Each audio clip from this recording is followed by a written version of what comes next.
গুৱাহাটীৰ চচলত সদৌ অসম অৱসৰপ্ৰাপ্ত প্ৰাথমিক শিক্ষক কৰ্মচাৰী সন্থাৰ প্ৰতিবাদ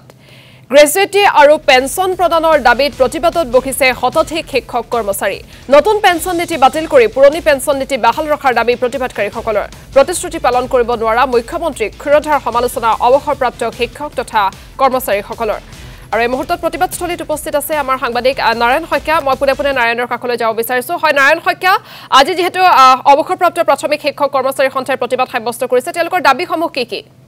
পাছত নতুনকৈ কৰ্মত যোগদান কৰা কৰ্মচাৰীসকলক পুৰণা পেঞ্চনৰ ঠাইত হয় চাওক সদৌ অসম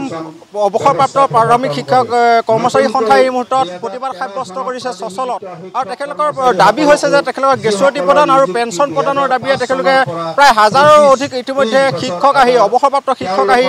চচলত তেখেতলোকে সমবেত হৈছে আৰু তেখেতলোকৰ দাবী যে তেখেতলোকৰ যি গ্ৰেজুৱেটি আৰু লগতে পেঞ্চন এই পেঞ্চন তেখেতলোকক প্ৰদান কৰিব লাগে লগতে NPS বাতিল কৰি OPS বাহাল তেখেতলোকে দাবী সাব্যস্ত কৰিছে প্ৰায় 30,000 মান শিক্ষক আছে অৱসৰপ্ৰাপ্ত শিক্ষক তেখেতলোকে দীৰ্ঘদিন ধৰি তেখেতলোকে পেঞ্চন লাভ কৰা নাই গ্ৰেজুৱেটি প্ৰদান কৰিম বুলি চৰকাৰে প্ৰতিশ্ৰুতি দিছিলে সেই গ্ৰেজুৱেটিও তেখেতলোকে লাভ কৰা নাই তাৰ বাবে প্ৰায় হাজাৰৰ অধিক শিক্ষক আহি এই মুহূৰ্তত প্ৰতিবাদ সাব্যস্ত কৰিছে আমি তেখেতলোকৰ নেতৃত্ব আছে আমি তেখেতলোকৰ পৰা কিছু জানিবলৈ চেষ্টা কৰিম আপোনালোকে দীৰ্ঘদিন ধৰি প্ৰতিবাদ সাব্যস্ত কৰি আছে আপোনালোকৰ মূল দাবীসমূহ কি হয় আজি আমি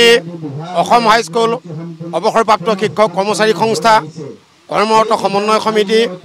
সদৌ অসম প্ৰাথমিক অৱসৰপ্ৰাপ্ত শিক্ষক কৰ্মচাৰী সংস্থাই অসমত দ্বিতীয়বাৰৰ বাবে আমি চচলত ধৰ্ণা কাৰ্যসূচী ঘোষণা কৰিবলৈ বাধ্য হৈছোঁ আমাৰ মূল দাবী হ'ল 2013 চনত অসম চৰকাৰে বিদ্যালয়সমূহ প্ৰাদেশিকৰণ কৰিছিল প্ৰাদেশিকৰণৰ সময়ত 41,658 পদ প্ৰাদেশিকৰণ কৰা হৈছিল অতি দুৰ্ভাগ্যৰ বিষয় যে অসমত NPS আইন প্ৰৱৰ্তন কৰিছিল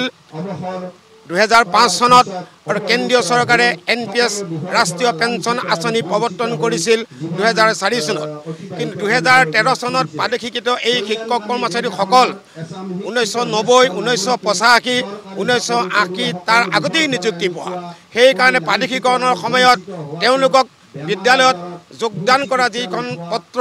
সেই পত্ৰৰ জৰিয়তে প্ৰাদেশিকৰণ কৰা হৈছিল আৰু প্ৰাদেশিকৰণৰ অৰ্ডাৰত ডেট অফ জইনিংটো মানি লোৱা হৈছিল নিখণ্ডেহে এই শিক্ষকসকল 2005 চনৰ আগতেই কৰ্মত যোগদান কৰিছিল সেইসকলক ৰাষ্ট্ৰীয় পেঞ্চনৰ পৰিৱৰ্তে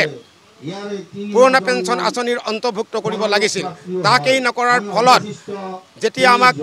ৰাষ্ট্ৰীয় পেঞ্চন আঁচনিত অন্তৰ্ভুক্ত কৰিলে প্ৰাদেশিকৰণৰ 2 বছৰ 3 বছৰৰ পিছতেই ইতিমধ্যে বহু শিক্ষকে অৱসৰ গ্ৰহণ কৰিলে ইতিমধ্যে প্ৰাথমিকৰ পৰা মহাবিদ্যালয়লৈ 8,000 শিক্ষকে অৱসৰ গ্ৰহণ কৰিলে এই 8,000 শিক্ষকৰ ভিতৰত 3,000 শিক্ষকে আজি তাৰিখত পেঞ্চনৰ নামত এটা ফুটকাদিও নাপায় এটা টকাও নাপায় বাকী সকল কৰ্মচাৰীয়ে তেওঁলোকৰ যিটো এনুইটি 40% আছে তেওঁলোকে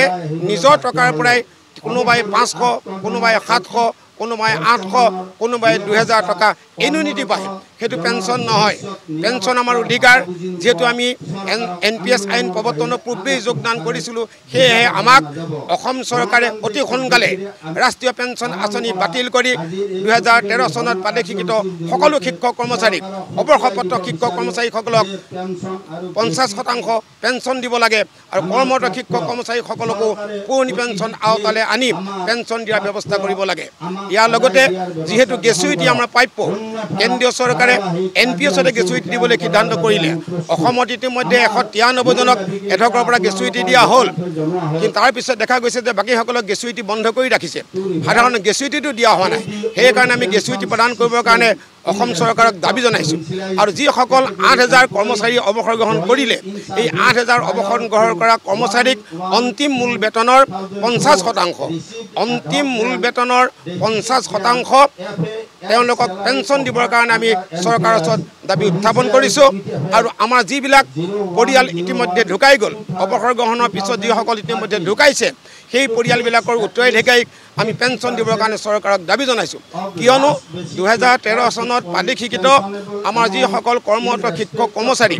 কৰ্মৰতৰ বা তেওঁলোকৰ মৃত্যু ঘটিছে তেওঁলোকৰ পৰিয়ালক উত্তৰাধিকাৰীসকলক পেঞ্চনৰ সকলো সুবিধা দিছে আমি চৰকাৰক আদৰণি জনাইছোঁ কিন্তু অৱসৰ গ্ৰহণৰ পিছত যিসকলে ইতিমধ্যে মৃত্যু ঘটিছে সেই পৰিয়ালবিলাকক এটা টকাও দিয়া নাই, পেঞ্চন দিয়া নাই। সেই উত্তৰাধিকাৰীসকলক পেঞ্চন দিব লাগে। প্ৰায় ৩০০ৰো অধিক ইতিমধ্যে আমাৰ মাজৰ পৰা ঢুকাইছে আৰু সেই পৰিয়ালবিলাকৰ আজি একেবাৰে বেয়া হয়। নাৰায়ণ শইকীয়া, আপোনাক এই মুহূৰ্তত ধন্যবাদ জ্ঞাপন কৰিছোঁ শিক্ষকসকলৰ দাবীসমূহ আপুনি জনোৱাৰ বাবে।